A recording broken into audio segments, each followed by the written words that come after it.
ठीक 11:15 थे। शहर की चकाचौंध दूर कहीं खत्म हो चुकी थी। एक ऊंची सफेद इमारत जिसके बाहर चमकता हुआ बोर्ड लगा था, alert girls hostel, your second home. लेकिन उस रात इस सेकंड होम के अंदर एक लड़की की चीख दबा दी गई थी। किसी ने उसे मुंह पर तकिया रखकर चुप करा दिया, और उसकी आंखों में जो खौफ था, वो खौफ आईपीएस अवनी मेहता तक पहुंच चुका था।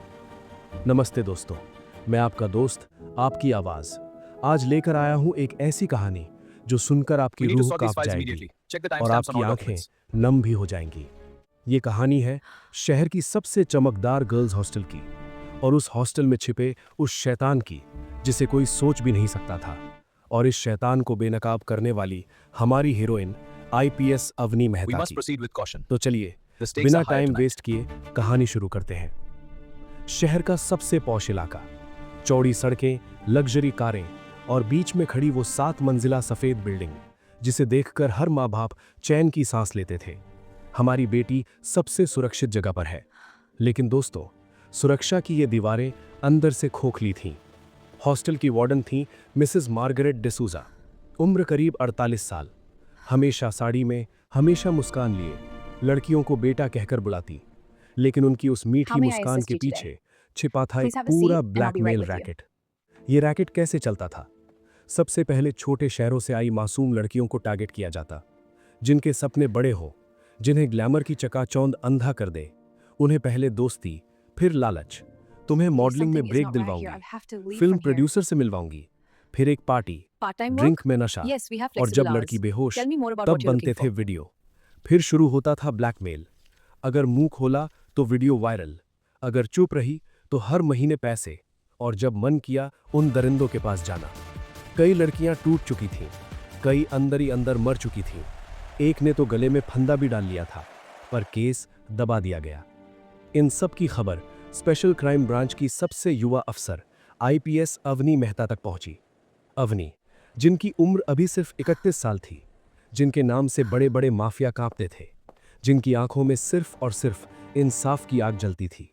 एक शाम अवनी अपने केबिन में अकेली बैठी थी, सामने फाइलों का ढेर और एक फोटो उस लड़की की जिसने सुसाइड की कोशिश की थी।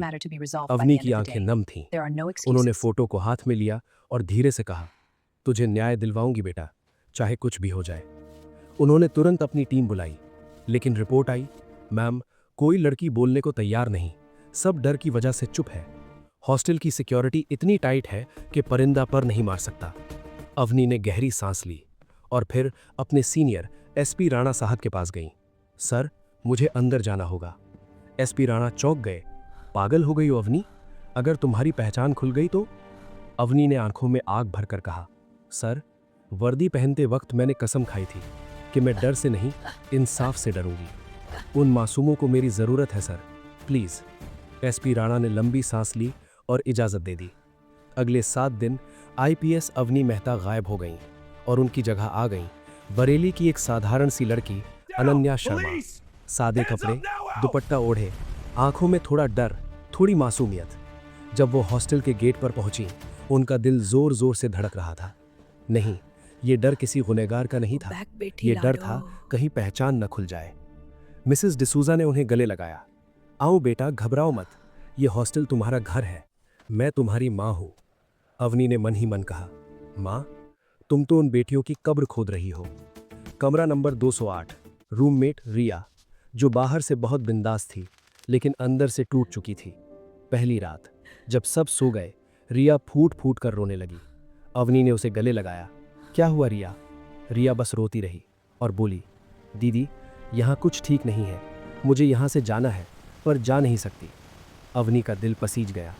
उन्होंने रिया के आंसू पोंछे और धीरे से कहा, सब ठीक हो जाएगा, मैं हूं ना। धीरे धीरे अवनी ने खुद को टारगेट बनाना शुरू किया। वो जानबूझकर मिसेस डिसूजा से कहती, मैम, घर से पैसे कमाते हैं, कुछ पार्ट टाइम काम मिल जाए। और फिर आया वो दिन, शनिवार की रात। मिसेस डिसूजा ने कहा, अनन्या बेटा, एक पार्टी है, बड़े प्रोड्यूसर मिलेंगे, तैयार हो जाओ। अवनी ने तैयार होना शुरू किया। उनके हाथ कांप रहे थे, नहीं डर से नहीं, गुस्से से। पार्टी में पहुंची तो शराब, सिगरेट, गंदी नजरें और एक अधेड़ उम्र का आदमी, मिस्टर कपूर। उसने अवनी को गंदी नजरों से देखा और ड्रिंक थमा दी। अवनी ने ड्रिंक ली पर पी नहीं, We need to पौधे में review the डाल case दी। files फिर immediately. नशे का नाटक शुरू। Understood. I'll रात prepare के the 2 बजे documents. जब वो Do you hostel have the लौटी report ready? तो देखा रिया Yes, की sir. हालत I have खराब it here. थी। उसे कोई Let's जबरदस्ती review ले it. गया था। अवनी का खून खौल उठा। उन्होंने उसी रात फैसला कर लिया, अब और इंतजार नहीं। अगले दिन मिसेस डिसूजा ने बुलाया। बेटा, मिस्टर कपूर तुमसे बहुत खुश है, वो आज रात तुमसे अकेले मिलना चाहते हैं, यहीं तुम्हारे कमरे में। अवनी ने डर का नाटक किया, पर मैम, लड़कों का आना? अरे मैं मैनेज कर लूंगी। रात के 10:30 बज रहे थे। अवनी ने कमरे में 14 हिडन कैमरे लगा रखे थे, बॉडी कैम, माइक, सब रिकॉर्डिंग पर। ठीक 11 बजे दरवाज़ा खुला। अंदर आया एक 27 साल का लड़का, रोहन। हैंडसम पर आंखों में हैवानियत। हाय जान, डर मत, मैं तुझे स्टार बनाऊंगा। वो पास आया, अवनी पीछे हटी। रोहन ने उनका हाथ पकड़ने की कोशिश की और तभी अवनी की आंखों में बिजली कौंधी। उन्होंने रोहन की कलाई पकड़ी, एक झटके में पीछे मोड़ी और घुटना उसके पेट में मारा। रोहन जमीन पर गिर पड़ा। अवनी ने उसका कॉलर पकड़ा और ठंडी आवाज में कहा, अब खेल खत्म। आईपीएस अवनी मेहता बोल रही हूँ, स्पेशल क्राइम ब्रांच। रोहन के होश उड़ गए। उसी पल दरवाजा टूटा, पुलिस की पूरी टीम अंदर। Hands up, police. Mrs D'Souza दौड़ी आई।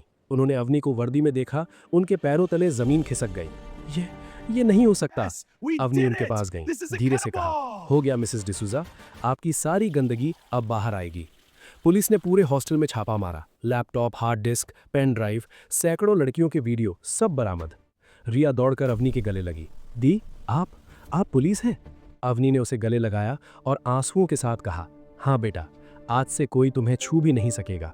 उस रात 50 से ज्यादा लड़कियां आजाद हुईं। Can't deny the Mrs evidence any D'Souza, longer. Mister Kapoor, This ends Rohan, now. सब के सब गिरफ्तार। अगले दिन अखबारों में हेडलाइन थी, आईपीएस अवनी मेहता ने अकेले दम पर तोड़ा ब्लैकमेल रैकेट। लेकिन अवनी, वो उस दिन भी अपने केबिन में अकेली बैठी थी। सामने वही फोटो उसी लड़की की जिसने सुसाइड की कोशिश की थी। अवनी ने फोटो को सीने से लगाया और धीरे से कहा, देखा बेटा, तेरा न्याय मिल गया। दोस्तों, ये थी कहानी हमारी शेरनी आईपीएस अवनी मेहता की, जो वर्दी सिर्फ पहनती नहीं, वो वर्दी जीती हैं।